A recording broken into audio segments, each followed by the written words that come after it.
कौन बनेगा करोड़पति? जिसके पास 0 रुपए हैं। किस तरह बनेगा?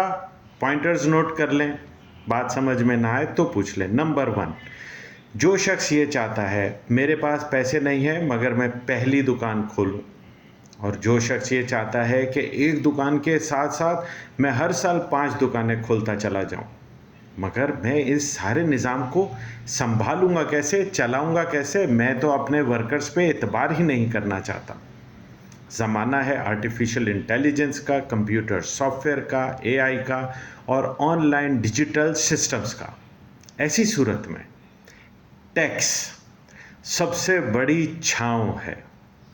जब आप टैक्स अदा करते हैं तो आपका पूरा का पूरा ऑडिटेड निज़ाम बन जाता है।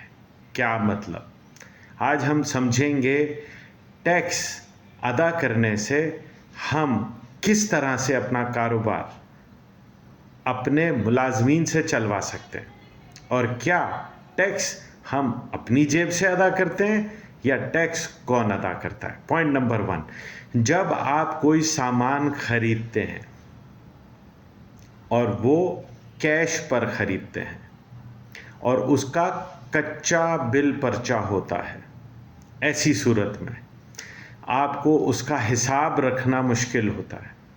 जबकि इसी के सामने अगर आप कोई सामान खरीदते हैं और वो टैक्स पेड होता है, तो सामने जो आपको सामान बेच रहा है वो उसकी सेल टैक्स इनवॉइस के साथ पूरी तफसीलात के बिल पर्चे आपको देता है। और आपके लिए लाजिम होता है कि FBR की वेबसाइट पर आप उसकी तफसील अपनी परचेज़ की लिखें। इस तरह जो आपने सामान ख़रीदा वो आपके स्टॉक में नज़र आना चाहिए। अब जब आपने सामान ख़रीदा तो आपके स्टाफ के लिए ज़रूरी है कि स्टोर में उतना सामान वाज़े मौजूद नज़र आए, किताबों में लिखा हुआ नज़र आए, और जो उसकी ख़रीदारी पर आपने पेमेंट की है वो बैंक से अदायगी नज़र आए। अब रह गया परचेज़ के ऊपर टैक्स। आपने जिससे परचेज़ ख़रीदा है वो आप उससे कैश पे ख़रीदें या टैक्स पे ख़रीदें, दोनों सूरतों में उसमें टैक्स शामिल होता है।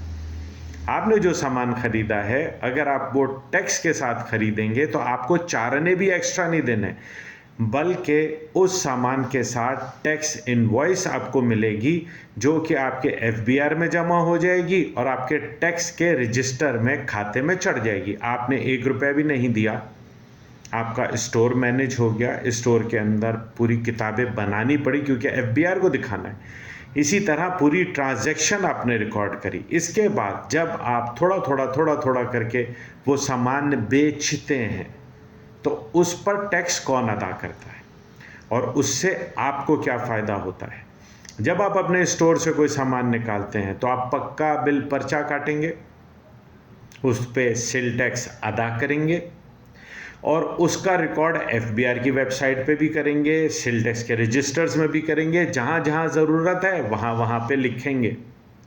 अब 1 महीने के बाद जब आप अपना हिसाब मिलाएंगे तो आपके स्टाफ के लिए ज़रूरी है, मैंने 100 किलो चावल परचेज़ करे थे और 10 किलो चावल बेच दिए, 90 किलो किताबों में भी होना चाहिए, FBR के सेल टैक्स में भी होना चाहिए और स्टोर में भी होना चाहिए।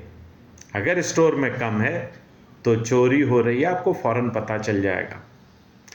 अब आपने जो सामान बेचा तो आपके पास ख़रीदारी के वक्त सेल टैक्स जमा था, जिससे आपने ख़रीदा उसने उसके ऊपर टैक्स अदा किया हुआ था, वह FBR में आपको मुफ्त में मिला। आपने आगे जितने का बेचा उस अमाउंट में जो पैसे टैक्स अदा करने के थे, आपने जिसको बेचा उससे पैसे लेके गवर्नमेंट के खाते में टैक्स जमा करा दिया। तो आपकी जेब से क्या गया? कुछ भी नहीं गया, बल्कि परचेज़ करने और सेल करने के आपके सारे खाते लिखे गए। आपकी टीम को भी पता, FBR को भी पता और आपको भी पता। अगर इसके अंदर कोई फ़र्क होगा तो आपकी टीम पकड़ेगी, अगर आपकी टीम नहीं पकड़ेगी तो कल FBR आपको आके बताएगा कि भाई आपने 100 किलो चावल ख़रीदा था, 10 किलो बेचा है, 90 किलो होना चाहिए, या तो 88 किलो नज़र आ रहा है, 2 किलो कहाँ है। इस तरह से आपके स्टोर पे ना बैठने की वजह से फिर भी आपका हिसाब पक्का रहेगा और आप सुकून से आराम से बैठेंगे। तो जब आप खरीदेंगे टैक्स के पूरे पर्चों के साथ और बेचेंगे टैक्स के पूरे पर्चों के साथ, अब चाहे आप एक दुकान खोलें या 1000 दुकान खोलें, ना आपने टैक्स परचेज पर दिया है ना सेल पर दिया है। जिससे ख़रीदा उसने अदा करके आपको टैक्स पेड सामान दिया जो ऑटोमेटिक आपकी एफबीआर में चढ़ गया, और जब आपने बेचा, आपने जिसको बेचा उससे पैसे लेके आपने एफबीआर में जमा करा दिए, आपको नेट नफ़ा मिल गया। और इसमें सबसे बेहतरीन बात यह है, जो सबसे अहम आपके लिए है, कि आप एक दुकान की जगह 100 दुकानें, 1000 दुकानें खोल लें, आपका हिसाब हर वक्त एफबीआर भी कर रहा है। चाहे आपकी निकम्मी टीम है, फिर भी एफबीआर आपको पूरा ऑडिट करके बताएगा, जनाब 2 किलो स्टोर में कम है, चेक करो कहाँ गया, क्योंकि उस पर उनको टैक्स मिलना था। मेरी बात समझ में ना आए तो टैक्स के जो वकील हैं उनसे समझें, उनसे भी ना समझ आए तो मैं भी हाजिर हूँ, मुझसे भी पूछ लें। मगर मुझसे पूछने से पहले आप जो इंक्वायरी फॉर्म है उसको फिल करें, अपना सवाल लिख कर दें, अपने बारे में पूरी मालूमात दें। मैं फिर आखिर में आपको एक बात बताऊंगा, कारोबार, टैक्सेशन, बिजनेस, हर चीज़ सीख के किया जाता है, किसी के कहने पे नहीं किया जाता। मैंने जो आपको चीज़ें बताई हैं उससे आप एक जगह पर बैठ के अपना कारोबार फैला सकते हैं। कौन बढ़ेगा करोड़पति, उसका जवाब हासिल कर सकते हैं।